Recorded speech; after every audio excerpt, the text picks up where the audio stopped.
नमस्कार मंडळी, स्वागत आहे तुमचं माझ्या यूट्यूब चॅनलमध्ये. तर कसे आहात सगळेजण? तर हे बघा, आपण केळवणासाठी किंवा बाप्पाच्या प्रसादासाठी किंवा नैवेद्य ठेवण्यासाठी देवाला आपण असे केळीचे पान का नाही तयार करत असतो किंवा विकत घेत असतो.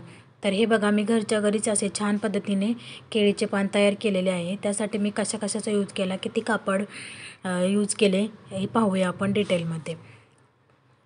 तर मी यासाठी 12 बाय अशी उंची आहे त्याची 14 इंच आणि असे रुंदी आहे 12 इंच. तर हे बघा, मी त्याची दोन पदरी अशी घडी घालून घेतलेली आहे दुमेरी करून समान याच्यावर. वरती 8 इंचाला आणि मधून तिथे 4.5 इंचाला मी हे बघा असं मार्किंग करून केळीच्या पानाचा आकार देऊन घेतलेला आहे. आता ते काय करायचं, दुसऱ्या बाजूने जसं तसं ठेवायचं आणि थोडंसं त्याच्यावर थाप मारली की इकडच्या बाजूला पण ते उमटून जातं. हे बघा अशा पद्धतीनं.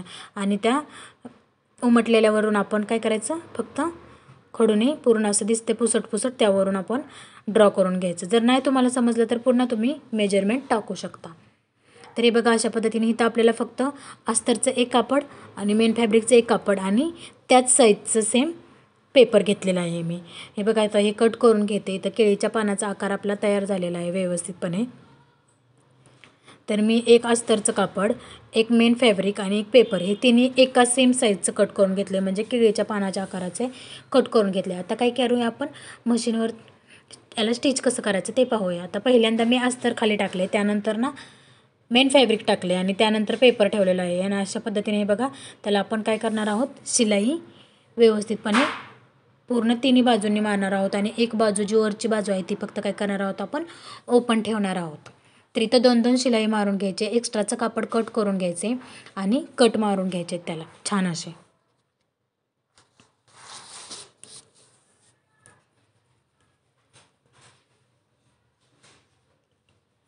तर मी हे बघा इथं कट वगैरे मारून घेते छान असे.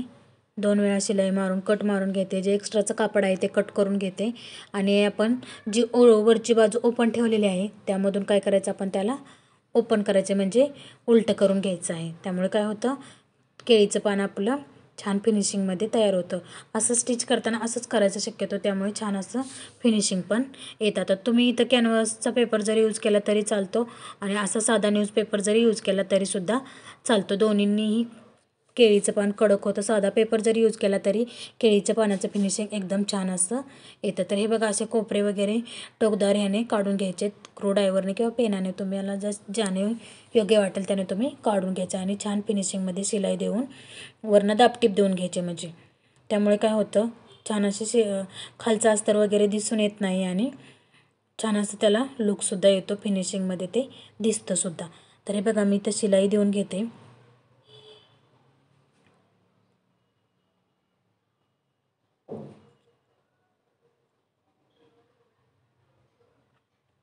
कुठेही गुढी वगैरे न पडता शिलाई देऊन घ्यायची. आता वरची बाजू जो पण आहे तिथं 1/2 इंचाचा पहिल्यांदा एक फोल्ड मारायचा आणि त्यानंतर 1/2 इंचाचा फोल्ड मारून, म्हणजे 2 वेळा फोल्ड मारून शिलाई देऊन घ्यायचे.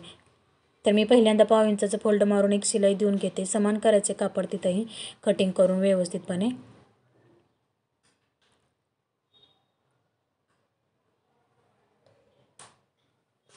हे बघा, पहिल्यांदा 1/2 इंचाची मारून घेतली. तर त्यानंतर काय करायचं, आपण 1/2 इंचाची शिलाई मारून घ्यायची. त्यामुळे काय होतं, फिनिशिंग व्यवस्थित येतं आणि वरून केळीच्या पानाचा आकारसुद्धा व्यवस्थित दिसतो, एका लाईनमध्ये, एका रेषेमध्ये छान असा.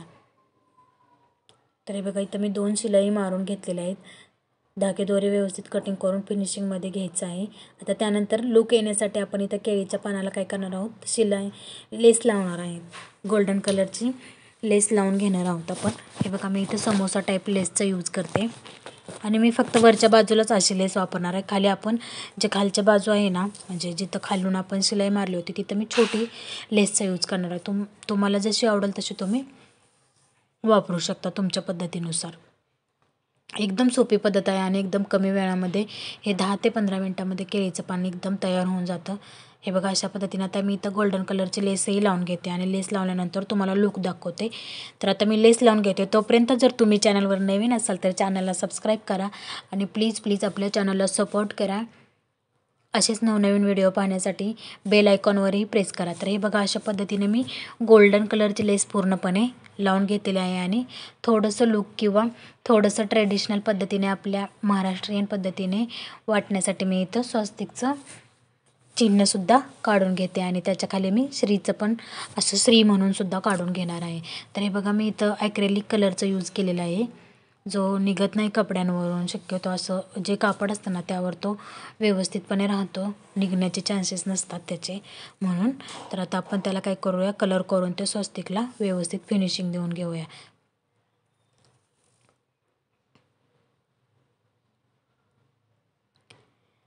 मला जास्त काही चित्रकला वगैरे जमत नाही, तरी पण मी तर छोटासा प्रयत्न करते आहे. छान असा लूक येतो मग ते आपल्या केळीच्या पानाला. आणि आपण असे केळीचे पान देवाला नैवेद्यासाठी किंवा केळवणासाठी, शक्यतो केळवणासाठी याचा जास्त उपयोग होतो. आणि असे आपण जर घ्यायला गेलो ना तर ते बाजारामध्ये याची खूप जास्त किंमत असते बरं का खरं तर. आणि असे ट्रेडिशनल एकतर मिळत नाहीत लवकर, आणि जर मिळाले तर त्याचे रेट हे खूप हाय असतात. त्याच्यामुळे आपण घरच्या घरी असे बनवू शकतो. एकदम अर्धा मीटर कपड्यापेक्षाही कमी कपडा लागतो याला, आणि कमी कपड्यामध्ये आपण तयार करून घेऊ शकतो. तर आता मी इथं बघा इथं स्वस्तिक तयार करून घेते. त्याच्या बाजूने दोन्ही बाजूने 2 रेषा मारून घेते छान अशा. आणि त्याच्यानंतर खाली काय करते, श्री हे सुद्धा नाव मी इथं काढून घेते, बाप्पाला वगैरे प्रसाद ठेवण्यासाठी, मोदक वगैरे ठेवण्यासाठी. तर हे छान असं आहे. आणि मी असं पहिल्यांदा काहीतरी वेगळा प्रयत्न केलेला आहे.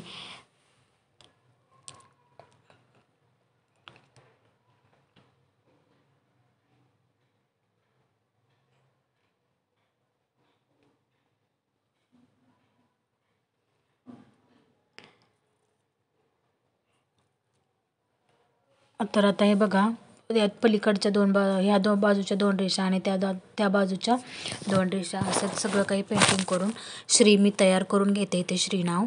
आणि त्यानंतर मग मी तुम्हाला त्याचा लूक दाखवते.